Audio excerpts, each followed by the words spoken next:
दोस्तों, भारत को अगर किलों का देश कहा जाए तो कुछ गलत नहीं होगा, क्योंकि प्राचीन काल में राजाओं ने यहाँ इतने किले बनाए हैं कि अगर हम गिनने जाए तो सुबह से शाम हो जाए। भारत में शायद ही ऐसा कोई राज्य होगा जहाँ पे कोई ऐतिहासिक किला ना हो या उससे जुड़ी कोई कहानी ना हो। आज हम आपको एक ऐसे किले के बारे में बताने जा रहे हैं जिसे भारत का सबसे विशाल यानी कि बड़ा किला कहा जाता है और इसके निर्माण की कहानी भी महाभारत के टाइम से जुड़ी हुई है। और यह किला है चित्तौड़गढ़ का किला, जिसे भारत का सबसे विशाल किला कहा जाता है और इसे राजस्थान का गौरव भी माना जाता है। करीब 700 एकड़ में फैले इस किले को साल 2013 में यूनेस्को ने विश्व विरासत स्थल के रूप में घोषित किया है। इस किले पर अलग अलग समय पर कई राजाओं ने शासन किया है। करीब 180 मीटर की ऊंचाई पर स्थित इस किले में कई ऐतिहासिक स्तंभ, स्मारक और मंदिर बने हुए हैं। विजय स्तंभ के अलावा यहाँ 75 फीट ऊंचा एक जैन कीर्ति स्तंभ भी है, जिसे 14वीं शताब्दी में बनाया गया था। जिसके पास ही महावीर स्वामी का मंदिर भी है और थोड़ा आगे जाएंगे तो नीलकंठ महादेव का मंदिर भी है, जिसके बारे में ये कहा जाता है कि महादेव की इस विशाल मूर्ति को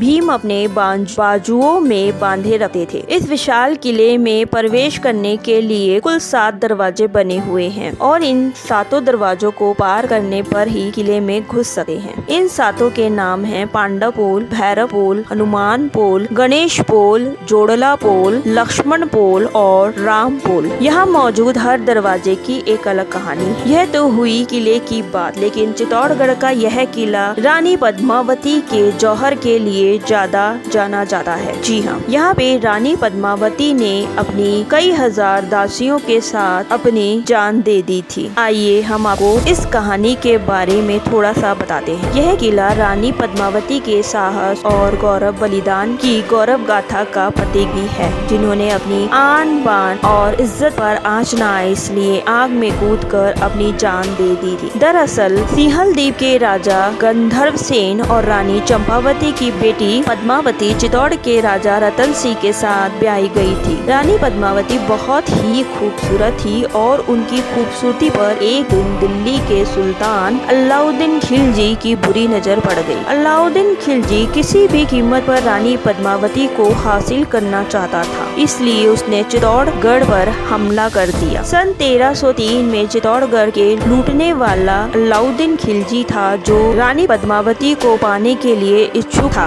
कहा जाता है कि उसने दर्पण में रानी पद्मावती का प्रतिबिंब देखा था और उसके सम्मोहित करने वाले सुंदरता को देखकर मोहित हो गया था, इसलिए उसने चित्तौड़गढ़ पर हमला किया था। और कहा जाता है कि इसी वजह से रानी पद्मावती और उनके साथ 16,000 दासियों ने विजय स्तंभ के पास ही जीवित अग्नि समाधि ले ली थी, जिसे जौहर कहा जाता है। इसके बाद भी कई बार यहाँ पे जौहर हुए हैं। 16वीं शताब्दी में रानी कर्णावती ने 13,000 दासियों के साथ यहाँ पे जौहर किया था और उसके कुछ सालों बाद रानी फूल कंवर ने हजारों स्त्रियों के साथ जौहर किया था। लेकिन रानी पद्मावती का जौहर सबसे ज्यादा प्रमुख है और ऐतिहासिक कहानियों में दर्ज है। तो दोस्तों, ये था चित्तौड़गढ़ के किले के बारे में जानकारी और इस किले से जुड़ी हुई कहानी, जो कि बहुत ऐतिहासिक है और मशहूर भी है और हम लोग बचपन से सुनते आ रहे हैं। आई होप आप लोगों को ये वीडियो अच्छा लगा होगा। अगर पसंद आए तो प्लीज एक लाइक कीजिए, सब्सक्राइब कीजिए हमारा चैनल, शेयर कीजिए ताकि ज्यादा से ज्यादा लोगों तक ये इन्फॉर्मेशन पहुँचे। Thank you.